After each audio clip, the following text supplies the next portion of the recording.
The start of this race will be such a nerve-wracking experience, not only for these guys who have to try and remain focused and in some ways forget about the bigger picture, but also the team.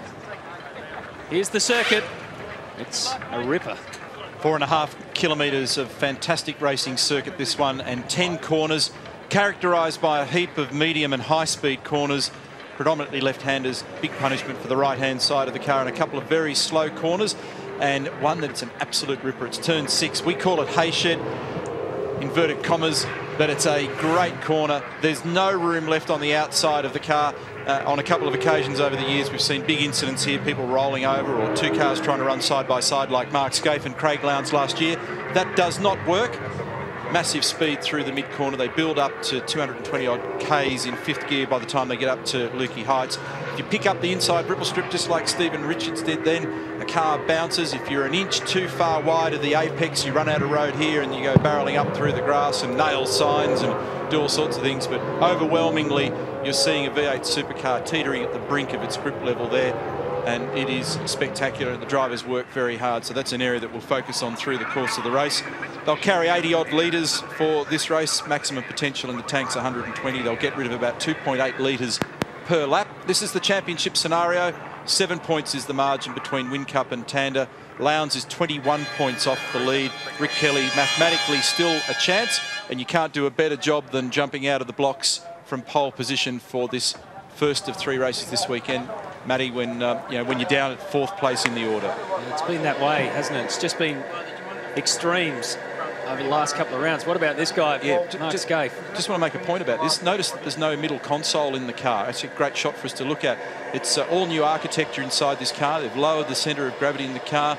They've made a lot of changes to the roll cage structure, and what Skaife said, he sits in the thing, it feels quite weird because he's got all this space around him, and there's a little electronic brain on the floor there provided by PI Industries from the UK, and it makes, just catching a glimpse of it there at the moment, it makes the decisions that Mark would normally make to toggle switches on and off in the cockpit, so it has an intelligent management system in it. Rob Starr and Sweno in the window there just talking about the performance of the car. Mark Winterbottom, well, he's going to be a contender for sure.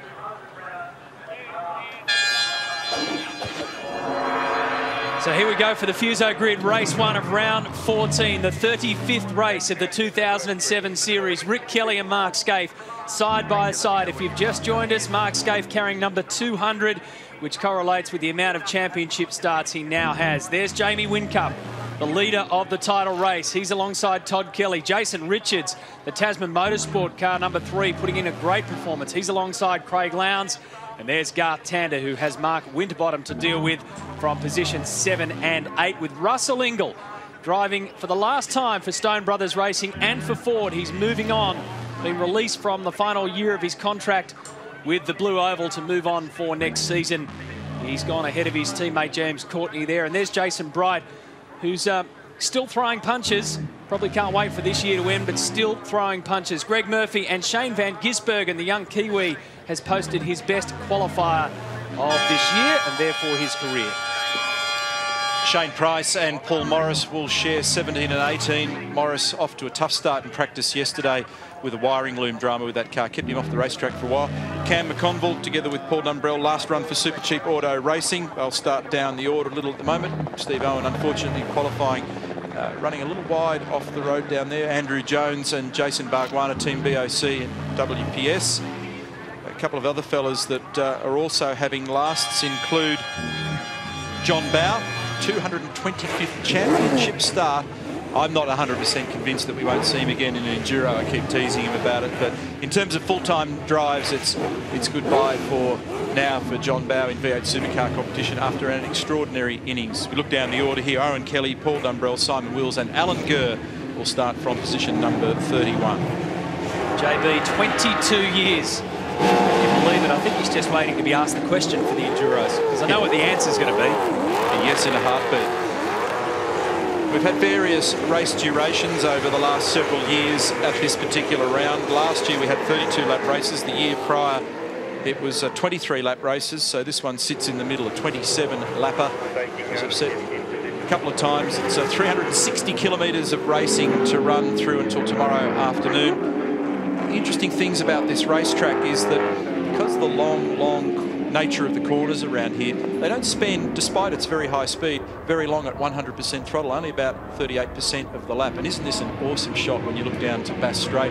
Bit of a southerly blowing. It's picked up through the course of the day. Well, guys, had a good chat to Rick Kelly just before this race, and I've never seen him so relaxed and so happy. Big contrast to where he was last year, carrying the weight of the world coming into the final round at Phillip Island. But he feels that he is out of contention as far as the championship goes. Now, mathematically, we know that's not the case, but that's just the headspace that he's in at the moment. And thus, he's a little bit more relaxed and very comfortable up on front on pole position. Might explain his good form so far this weekend. Yeah, well, Brett's another bloke who's pretty happy along pit lane and sharing the front row honours is Mark Skaife. He's debuting a brand new car. You know, things must be pretty good in the HRT garage. He's relaxed. He spent most of the time between the races watching his old mate and teammate Jim Richards take out the Touring Car Masters. He was an interested onlooker. Just a quick update on the weather too, guys. 31 degrees track temp. It's up 4 degrees, so a lot of the teams taking pressure out of those tyres. Cold PSI about 21, 22 for the start of this one. That was Cam McConville we just saw, and here is Tander going through the processes. I tried to tap in the other day to his emotional state of mind. He would not give anything away. Jamie Whincup, he's pretty relaxed. And it comes off the back of realising that already he's had a stellar year. He's had easily his best performance of his career. And as Mark Beretta mentioned, this guy here, look at the eyes, the focus, yet there is a sense of relaxation about Rick Kelly. Mathematically, we're right, he's in it. He's only 48 points behind. 24 points maximum per race, 3-race weekend. It'll be the last time for a while too that we have a sprint round here, because next year it becomes the home of the 500. And that's going to be interesting in itself. It means that we return in some respects to the wonderful origins of the race that we now have at Mount Panorama, 500k race around this venue. Great racetrack and passionately enjoyed by, I think, just about every driver out there. Very different in its nature and character to most of the other tracks that we go to through the year.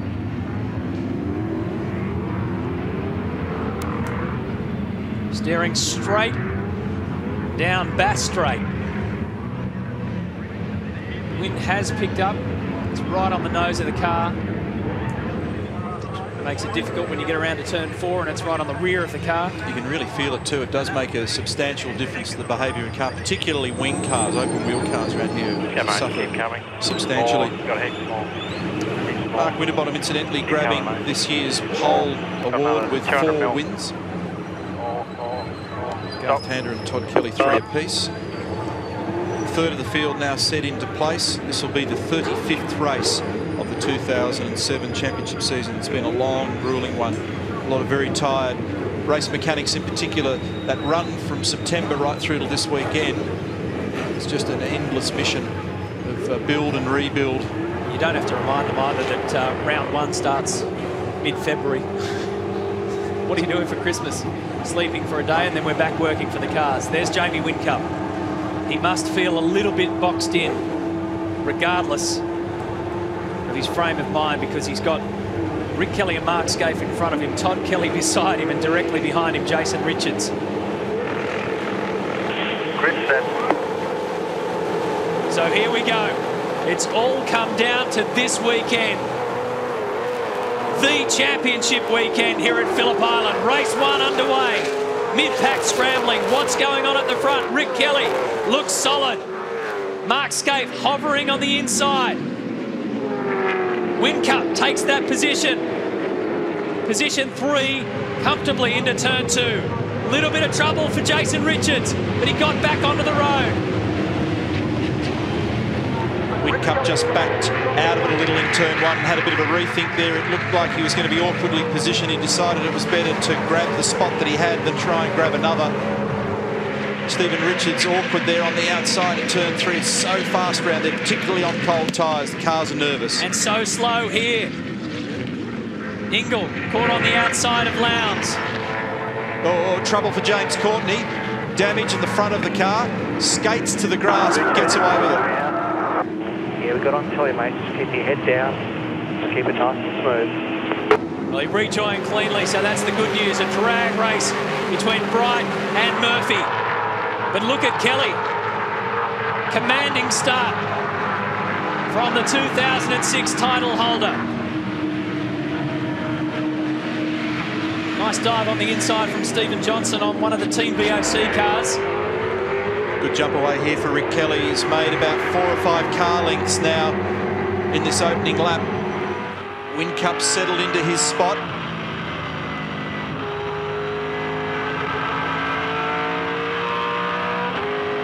Around turn 10 for the first lap. It's a word you'll hear a lot of, a rhythm. 1:42, a standing first lap for Rick Kelly. 0.6 of a second the difference between him and Mark Skaife. And a further 0.3 of a second behind is Whincup. Quiet first lap in many respects. Or was it? This is Tander. That's the squeeze that Jason Richards found at turn 2. Well, this is interesting little play. And that's James Courtney's troubles. Yeah, he was sandwiched in there between Mark Winterbottom and Stephen Richards, and one of the toll cars is off the road. I think it's Rick Kelly. So the race leader has gone off at turn 4. He has. Rick Kelly rejoins some 6 or 7 places down. There he is, finds himself alongside Mark Winterbottom, behind Winterbottom. This will explain it, a lock up at turn 4. Kelly goes off on the grass. Skaife and Whincup, Todd Kelly and Garth Tander and Craig Lowndes, they all go past. Yeah, the unweighted front left wheel. He's grabbed a lot of brake pressure while there's still some side load, lateral load on the car, and it's just grabbed, locked, and carted him a couple of car lengths wider than he needed to be. Very concerned Eric Pender in the Toll HSV garage. And by the way, Mark Skaife on that lap was putting down some pretty good times. So this will be a handy first flying lap for Skaife. The time of it, it's a 1:36. Eric Pender trying to coach Rick Kelly back into form. He's gone from 1st to 10th in the space of 2 laps. So the big winner in this little process has been the man that's 4th at the moment, Garth Tander. Jumped up from position 7, opportunistic in that opening lap. He got past a couple of cars and then his teammate's gone off the road, and that's actually helped his cause. That is Garth Tander's cause. So Skaife's got a 0.6 of a second lead at the control line last time through. Whincup safely in 2nd at the moment, but it's anything but safe here for 3rd, 4th and 5th. In fact, even beyond that. Neil, just heard on the radio the officials having a look at the rear of car 6, the Stephen Richards motor car. Loose rear body work. The team have come out on the wall after hearing that, and there is indeed loose body work. They're just getting the tape out now just in case the officials decide to give him a black flag. Garth Tander is showing a lot of aggression, not only to stay in front of Craig Lowndes, but also try and take that position in front of him of Todd Kelly.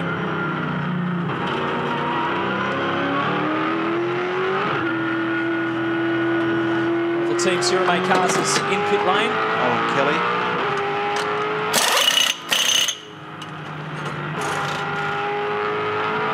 Last time around, Mark Skaife had a 0.6 of a second gap over Jamie Whincup.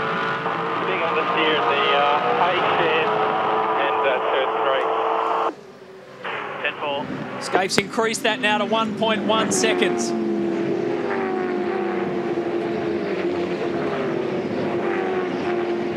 I think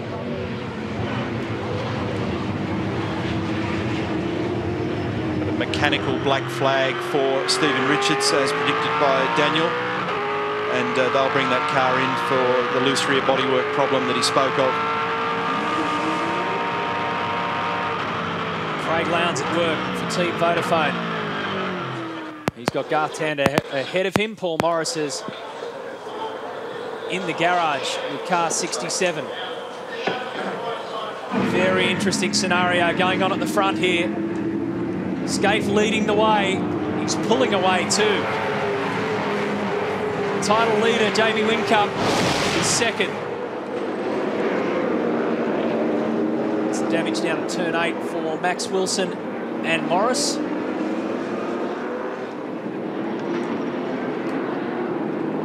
Yeah, look, looked like Paul just came over the top of the hill a bit quick, got stuck up on the ripple strip, and then because he wasn't able to pull the car up, the two of them have made contact down there at the bottom of Lukey Heights in turn number 8. Mark Skaife, fastest lap of the race, 1:36.1. He's got a 1.1 second margin over Jamie Whincup. And Jamie in turn with a little margin over Todd Kelly. These numbers will shift in a few moments. Wouldn't be surprised if Skaife has pulled it further away. 1.1 turns into 1.4. Yeah, Mark's lap, that lap was a 36.2. Jamie's was a 36.5. Todd's was a 36.3. Craig Lowndes also did a 36.3. We're with him at the moment.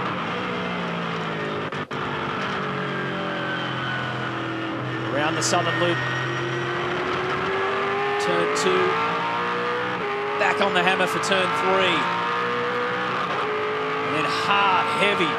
250 kilometres an hour, that run down to turn 3 as Richo comes in for the repair on that rear bumper assembly. They've got the tape ready to stick it all back appropriately.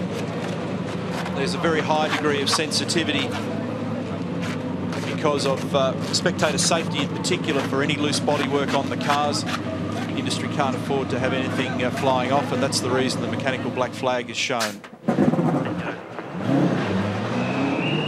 Mark Skaife has control of the race by about 1.5 seconds, but the battle between Whincup, Tander and Lowndes in particular is an interesting one. They're all inside the top 5.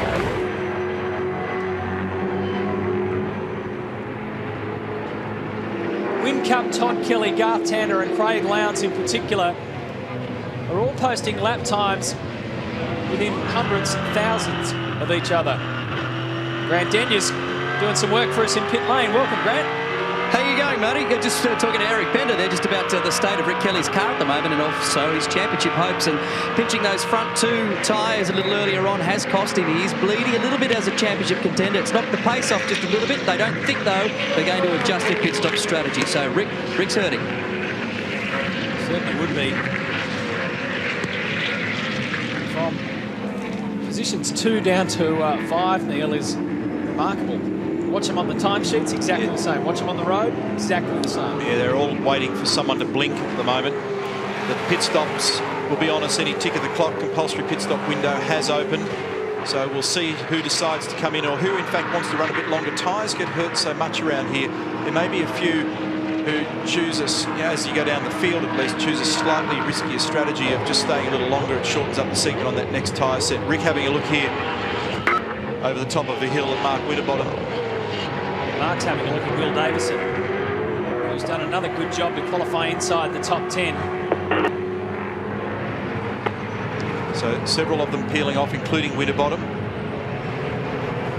Mark Skaife with a 1.7 second lead, choosing to stay out there. It's now a 2.1 second lead as he crosses the control line. Long way to go, but if things stay as they are, this gives Jamie Whincup an extra 5 points over Garth Tander. That's critical. Go!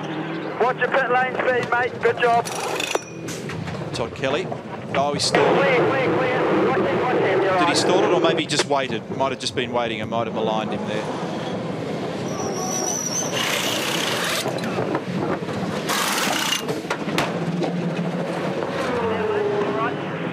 Winterbottom in and out.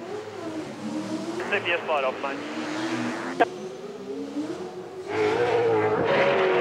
So Skaife stayed out there, Whincup, Tander and Lowndes.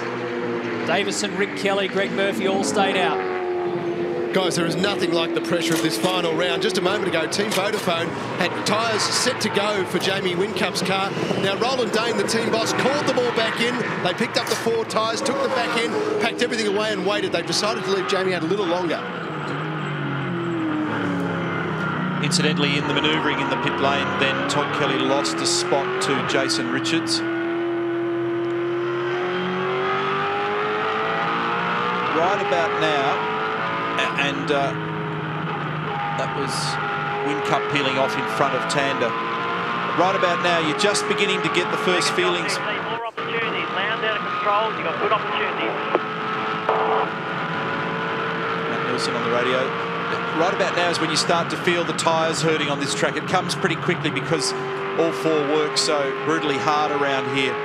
and what you've got to be really careful of is you look at the times here, they're in the 36s, dramatically slower than the way they've qualified, is to not ask the car to do something it just isn't going to deliver for you. Jamie Whincup into pit lane.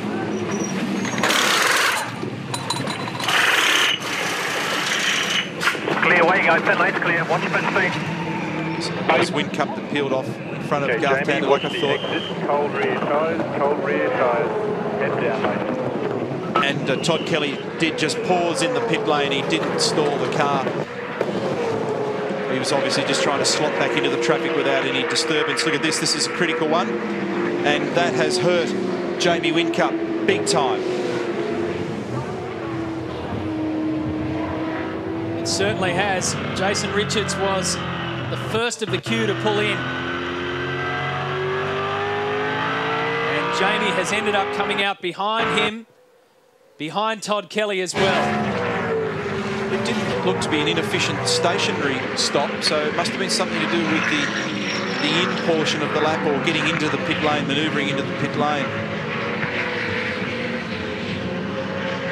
Garth Tander, meanwhile, is taking advantage of the clear track between him and Mark Skaife, and to an extent, Craig Lowndes behind him.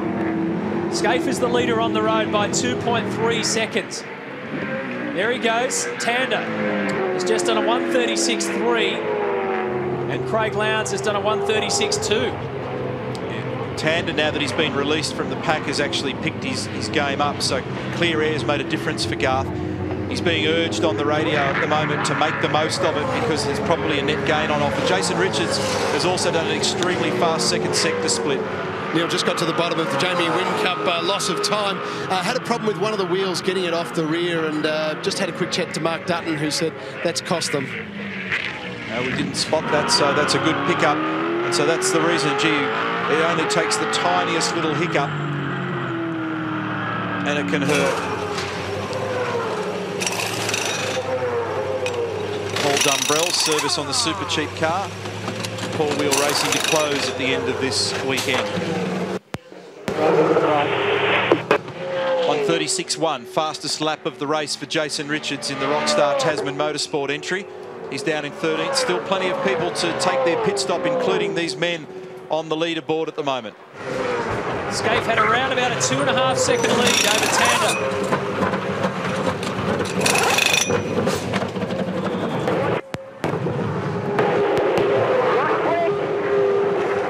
Well, they have to do a bit of dicing because Kelly, his garage is right up the end. Looked like they did the right side tyres on Mark Skaife's car, not the traditional two rears. I heard him say jacks to four, so they picked up both ends of the car and they changed the loaded side tyres.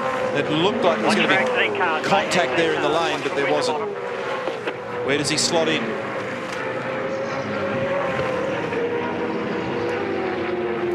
That pit stop for Rick Kelly looks like they adjusted it slightly. He was due to probably stay out a fair bit longer and make the most of some clear air, but he was complaining that he just lost all brake confidence after locking those tyres a little earlier on. They seemed to be relocating that flat spot on the tyre and locking up again on them. It was costing him big time in turn 4 in that large braking zone. So he's come in earlier to get some fresher tyres and clear those flat spots. Just confirming that for you too, Neil.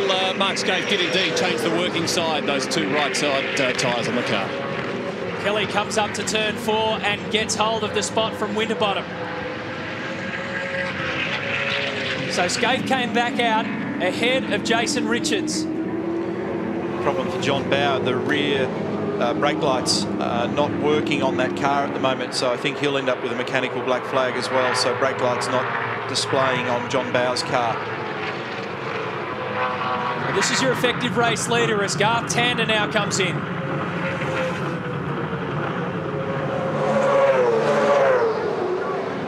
Such a long trundle. It's 45 seconds to get from one end to the other and do this stop. That's assuming this part of it goes smoothly. And they've done rears only on Garth's car. Quite different strategy to that of Mark Skaife. And have a look where he pops out. Jason Richards and Jamie. So Tander pulls across to the right-hand side of the road. Skaife comes over the rise. Has the momentum to carry it through down to turn 1. Tander slots into second. Jason Richards now third. That's on corrected. They're the guys that have pitted. Remember, Tander on cold rears, so Jason Richards will attack. You have to be very careful when he gets down here and asks the car for the big braking performance with those cold rears, especially when he's being pressured by another car. So he's leapt into contention here, Garth Tander. He's now got Jamie Whincup behind, and that's the big part of the story. Hard luck again for Jason Bryant. Fujitsu Racing out of this motor race. He has broken the gear shift off in his hand. It's the third time, believe it or not, this year. Kidding me. Wow. What a frustrating season for Jason Bryant. I think the Fujitsu boys will just be very happy to get to the end of the year, stop, start again for 2008, take a deep breath and go one more time. He's had 11 DNFs coming into this one, so make that 12. And 5 races he's failed to start because of one problem or another. So half the season for Jason Bryant has been pretty much a write-off. The last of the contenders to do his stop. Clear, away you go. There's no traffic. Away you go. Rears only.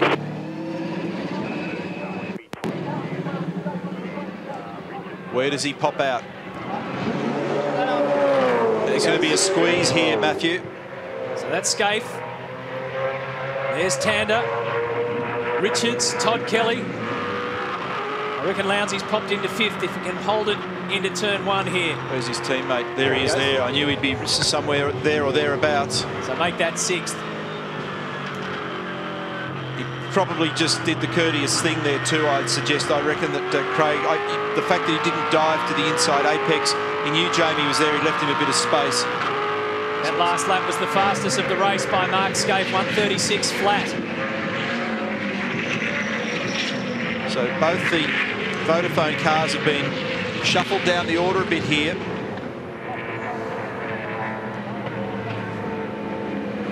Dean Canto, Max Wilson, Marcus Marshall, Simon Wills and Alan Gurr playing the long pit game. And just confirmation again that the mechanical black flag remains outstanding for John Bowe, car 111. They'll have to come in and have that addressed. There'll be something wrong with the brake pedal switching invariably. Richards and Todd Kelly. A pretty handy scrap. Good speed from Scaife for 36 even, as you said before, Matty. Jason Richards finished off 2006 here with a 3rd in race 3. He's up 4 spots in the championship for this season. Of course, his best weekend at Indy.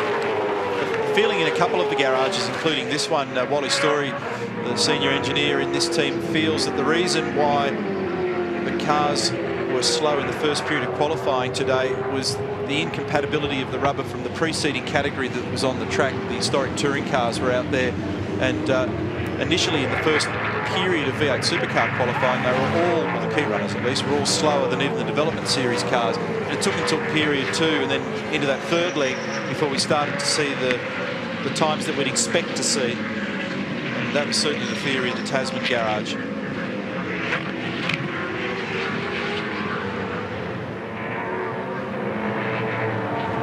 Case of steady as she goes at the moment for the title fighters. Of those in the running, Garth Tander has placed the best at the moment. Jamie Whincup is 3 positions behind him. Lowndes behind Jamie, and then 2 further back is Rick Kelly. And here's JB addressing that situation that Neil mentioned. Some brake lights. Yeah, they weren't brake lights inoperative. Some slack.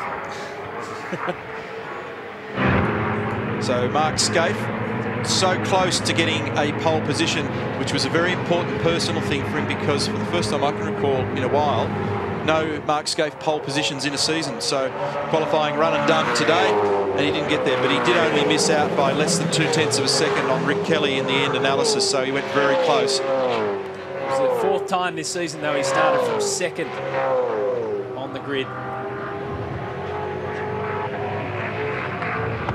This must be quite a weird thing, Cromley, to jump into a brand new car at the end of the long season And there are some marked differences in the cockpit, as we mentioned, but certainly the performance of this car, the speed it's showing and the way that Mark has got it set up,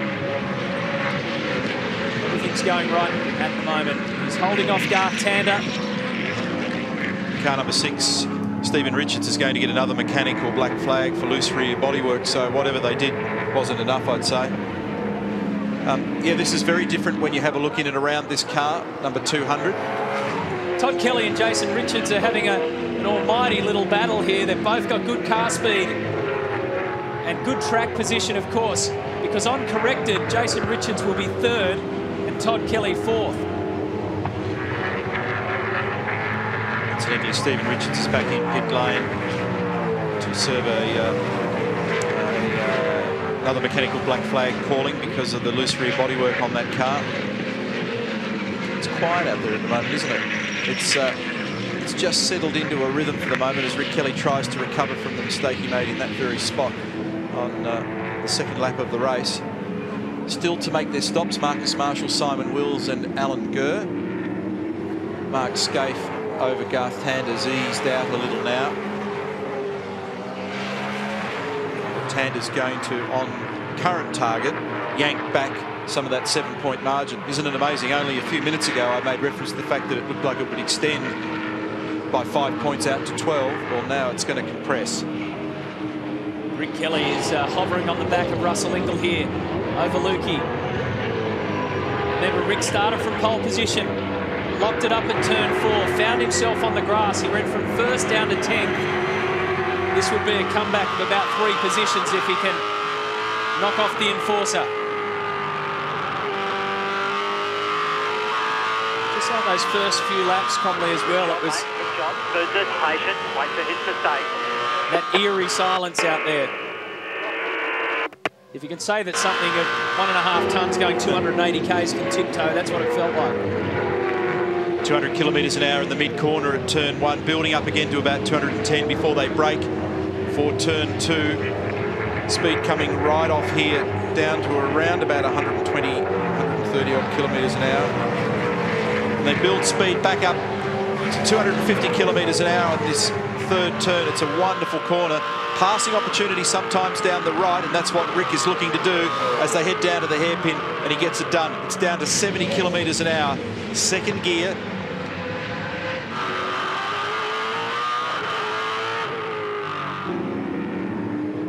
Well, that was really clean. Yeah, beautiful move. You can tell that Rick knew he was waiting to have a crack at him. He'd been counselled to just wait for Russell Ingall's mistake. Russell didn't make a mistake there. Kelly just took the position. Yeah, you can certainly get a sense of the headspace where this team is at now with Rick Kelly, because the instruction was do not attack yet, wait for Russell's mistake. They don't want this guy to throw away a championship just yet. There's still so far to go this weekend. Just put the question to the FBR boss, Tim Edwards, does the rule need to be looked at and changed in the regards to the rear bodywork? It's cost them plenty. He said that is an absolute joke. The tiny little piece that was flapping, he's not a happy man. We've discussed this with some of the senior folk from race control. 11 laps remaining, Craig. 11 remaining. From Bathurst onwards, the teams were put on notice that if there was anything that was loose in any way, shape or form, this was going to be the outcome. And they're saying that it's for reasons outside the category's control. So I guess it's one of those things we have to deal with. But you do sympathise with Tim's view. You sympathise with Stephen Richards. And we've seen it quite a bit in recent rounds, tiny little things. In some cases, you raise your eyebrows as to whether it's really going to impact the overall safety, but the decision's been made, and at the moment it's something that everyone's got to live with. That Team BOC car of Simon Wills is out of the loop, so Mark Skaife gets around him. And looking at the race leader, Garth Tander now has the blue and white Team BOC car in front of him. It's pretty interesting also just to see that battle between Craig Lowndes and Jamie Whincup. It's not really a battle on the road, it's a battle on the timesheets. And Lowndes was eating away the times of his teammate in front of him.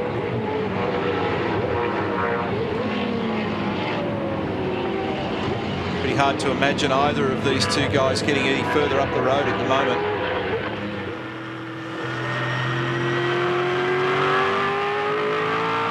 Simon Wills pulls off into pit lane. It's the last of the pit stops completed. If you watch these shots from onboard, you'll see the amount of car movement that you get at Phillip Island, particularly as the tyre condition goes down. There's a lot of sliding, a lot of delicate throttle balancing.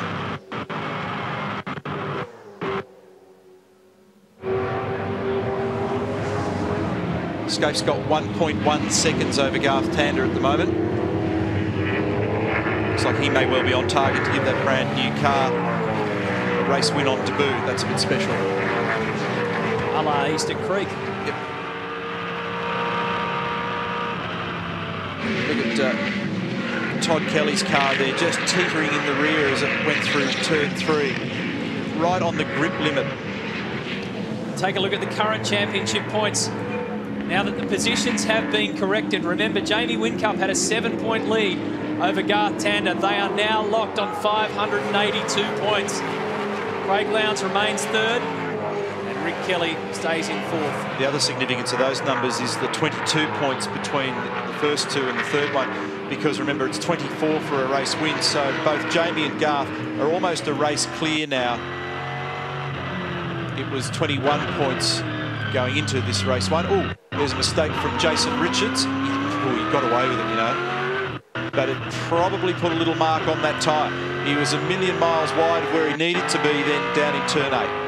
Just looking through some of the data, guys, it's interesting, you know, the steering wheel angle, if you have a look at the data on the trace, only about 18 to 20% of the lap is the steering wheel in a straight line. The rest of the turn, the rest of the time, I should say, it's constantly turning. This track is very, very hard on those tyres, especially the right front, Neil.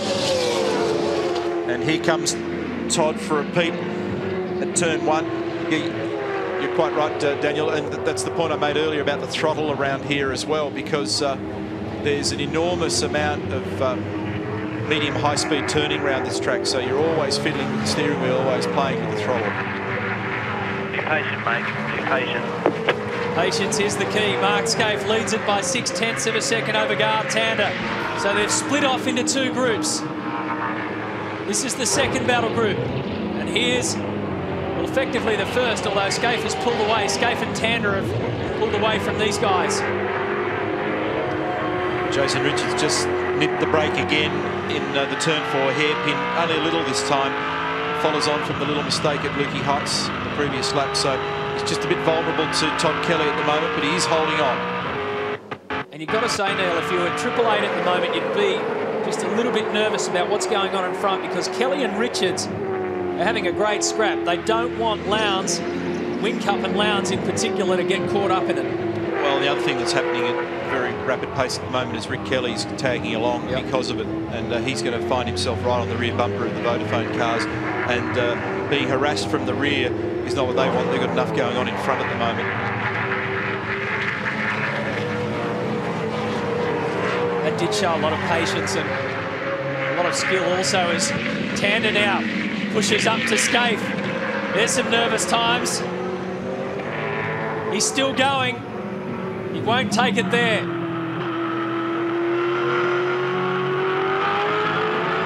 He has shut the door on that gap, and now Garth Tander buys himself another 4 points. Very taily on the exit there for Skaife. This puts Tander in the race lead. And puts him in the championship lead. Gives him more points. So that has worked out superbly for Toll HSV. Skaife, Tander, Richards and Kelly. 4 Holdens leading the way. Then Jamie Whincup. Then Craig Lowndes. Then Rick Kelly.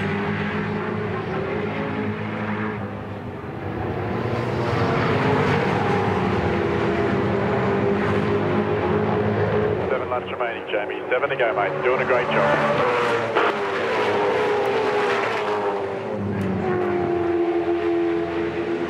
Seven to go.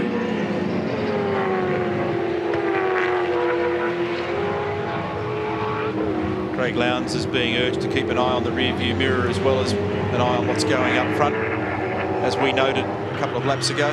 So here's what happens now that Garth has snuck up to the lead of the race. Punched him out by 4 points, so he's gone into the race 7 under. and he's popped out 4 above thus far. It's not there yet. Importantly, Craig Lowndes is now 26 points adrift. Kelly versus Lowndes at a very familiar part of the circuit. And that's right. And he, I didn't miss the meaning of it. I don't think they did either. And at the moment, Craig looks like he could be a bit vulnerable, although that just cost Rick 5 or 6 car lengths. He just dropped the right rear off the edge of the road coming out of Siberia at turn 5. Looks as though Jamie Whincup, while Jason Richards has pulled away a little bit from Todd Kelly, Whincup is now trying to apply the pressure on car 22. Wouldn't be surprised if Jamie Whincup's been given the hurry up. Zinger replay shows contact between Mark Winterbottom and Russell Ingall at 4.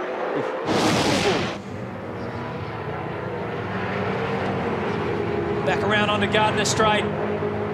Bars are quite stiff where they are at the moment, mate. The lead for Garth Tander, 1.3 seconds over Scaife. Has a little peek down at Doohan Corner, turn 1. Lowndes made the observation that Todd Kelly's running around the inside of the track at the moment. The temperature's just rising a little here in this battle group. This is important for Jamie Whincup. If he gets that position in front of him, he gets 2 points back off Garth Tander. With 6 laps remaining. Rick Kelly looks like a dog with a bone. He can't wait to get in the fight. The funny thing about that is Craig just drove down the inside of the approach to turn 4. So he's on the radio telling his team that Todd Kelly's driving down the inside as he drives down the inside to keep Rick out. So, as always in race driver land, all's fair in love and war.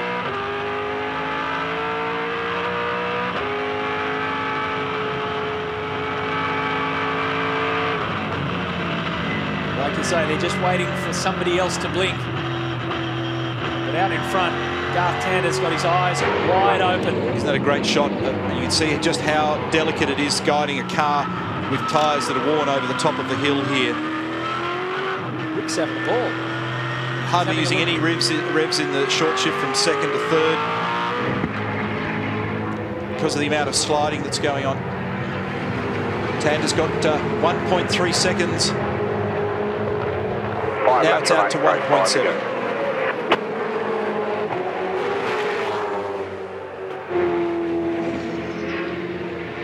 So 23 laps down. And it's all red for the first 4 positions.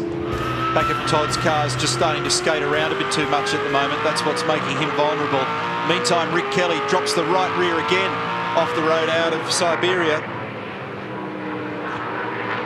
Have they got any adjustment left in the anti-roll bar control on car 22 to calm it down? Who knows? But at the moment, he's really busy just trying to keep this car at bay. And Rick is flashing from one side of the road to the other, chasing, looking for a way.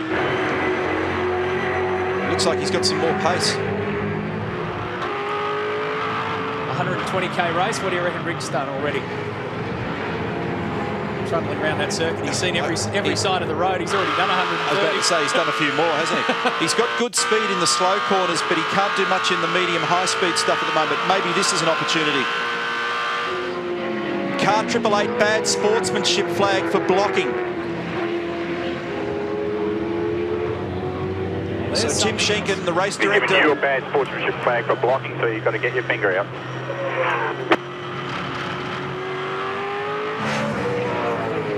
Oh, look at this. He's up the inside. Job done. He'll get him here, but then Todd will be on the inside for turn 4, but Jamie's got some extra pace. That was worth an extra 2 points. A final 2 points for Jamie Whincup. With 4 laps left, he's got that spot off Todd Kelly. No response from Craig Lowndes.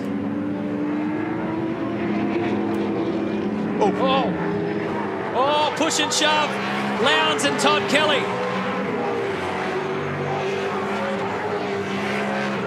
Really nervous moments, the dying moments of this race. And the temperature has reached boiling point. I don't know whether you saw, but Lowndes just speared me off. stay calm, bring it to the end. Todd Kelly furious. Rick Kelly still hovering. Okay, mate, just nice and smooth. Be careful of that line into MG. Just get your head down, get away. Here it is again on replay. And then this heavy contact coming out the other side of the corner. Very heavy contact. I think Craig's hands actually came off the wheel. There's a big slice out of the HRT car. Here it is again from another view. I think they've interlocked wheels. Very weird. I reckon that actually yanked the wheel to the right for Lowndes. Somebody's gone off in a big way. You can hear it. Deep, deep, deep. That must be Jason Richards. It is. After such a great performance in this race, he slots out of the top three. That's a bonus for Jamie Whincup. Big bonus. More points for him. It'll give him another 2.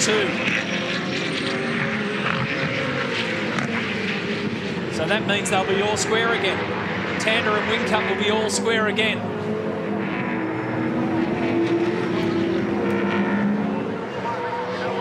Just when you thought it was steady as she goes, a little bit of chaos and mayhem for the final stages. It hasn't affected Garth Tander out in front. There he is, 1.9 seconds last time around ahead of Mark Skaife. You got a feel for Jason Richards. Qualified well, has been racing well, was in line for a top 3 finish. Well, race director Tim Schenken is just about to get an email from the Holden Racing team. They are going to send a request to investigate that incident between Craig Lowndes and Todd Kelly.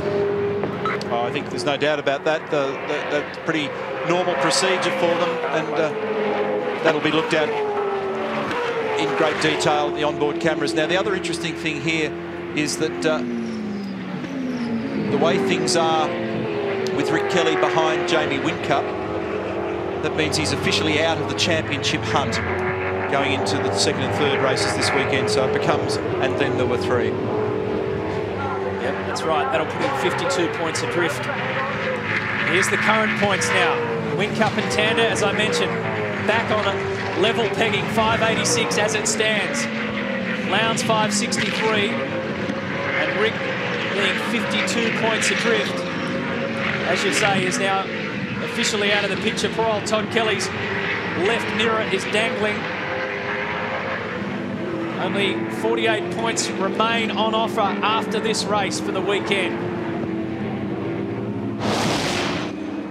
Shane Van Gisbergen gets both of the right side tyres of the Team Kiwi car coming up the straight out of turn 10. Dropped off the back of the ripple strip, and it took a long time to steer it back on. It was like a tram line for a while.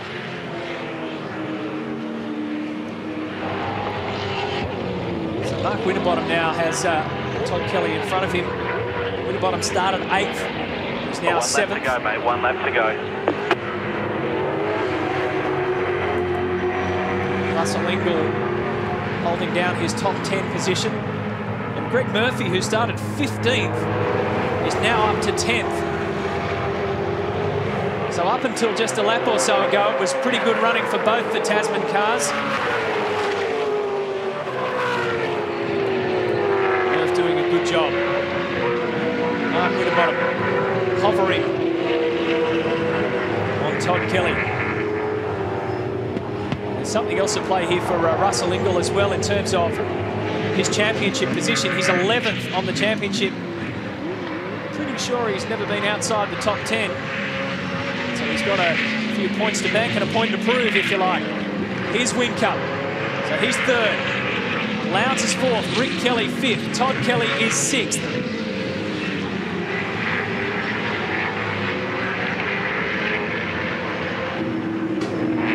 And at the other end of the circuit, some 2.5 seconds clear of Mark Skaife, we find Garth Tander,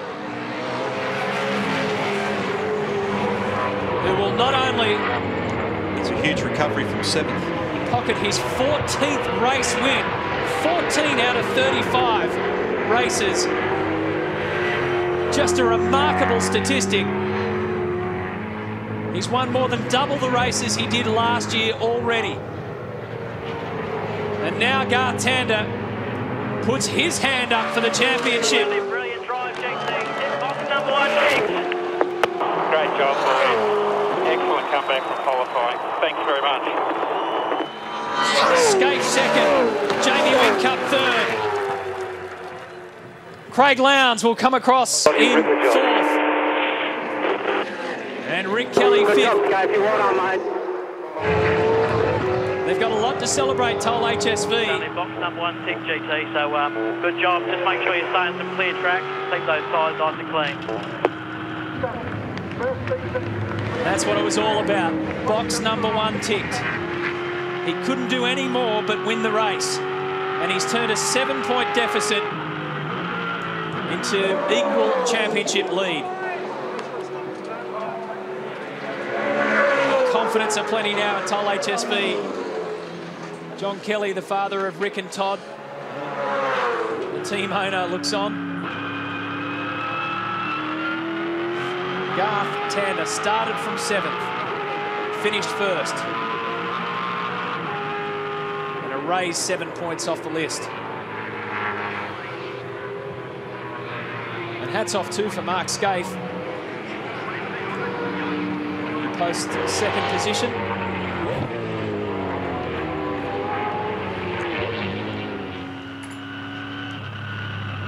Boy, oh boy, oh boy. How do you like your Sunday fare? Because it's a repeat performance of 06, only the names have changed.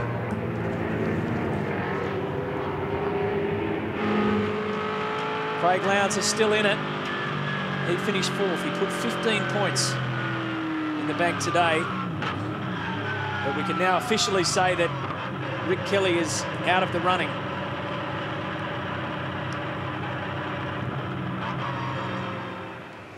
For the title race, he had to be within 48 points. And let's take a look at these provisional results pending any further action. Tander, another win for the season. A very, very important one. Skaife there celebrating his 200th championship start. Gets second, and Jamie Whincup in third. Lowndes and Rick Kelly make it a top 5 finish.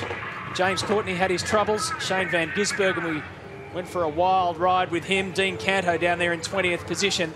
And Jason Richards, who was up in a top 3 guaranteed spot, ends up down in 17th. And those who did not finish include Paul Morris and Owen Kelly, and also Jason Bright.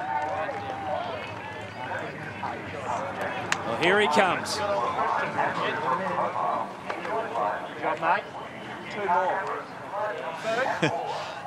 That's a pretty easy ask, isn't it? Yeah. Rob Crawford, team manager, just do it again. A couple of times would be nice. Nice opening run for Mark Skaife, Holden Racing Team Commodore. Well, Garth, you've won more than half. You've doubled the amount of wins that you got last year, but none more important than that one. That dragged you back up into championship contention because, mate, you're equal points with Jamie Whincup now. It doesn't get more nerve-wracking than that, does it? Oh, no, but look, that was a fantastic comeback by our guys. Like, we were scratching our head a bit after qualifying. We weren't really sure what went wrong there, but the car was absolutely fantastic. Looked after his tyres so well and just managed to chase Skaife down and, yeah, run away. So 2 more of those and we're very happy. You've been emotionally guarded about what this championship mean and could mean to you. It's the final round of the championship. You can't keep that wall up forever, mate. Where's your head at? Oh, look, there's still 2 races to go and, you know, anything can happen. So, you know, 2 races tomorrow are going to be full of plenty of action. So we're starting up the front now. So we'll see how we go tomorrow, and I'll let you know tomorrow night how it feels if we get there. Is this the car that can win tomorrow? Well, the car was pretty good in that one, so we'll look at it tonight. There's a few things we probably need to improve, just a few small things, and if we can do that, then we'll be very happy with it. Congrats, mate. Thanks, mate.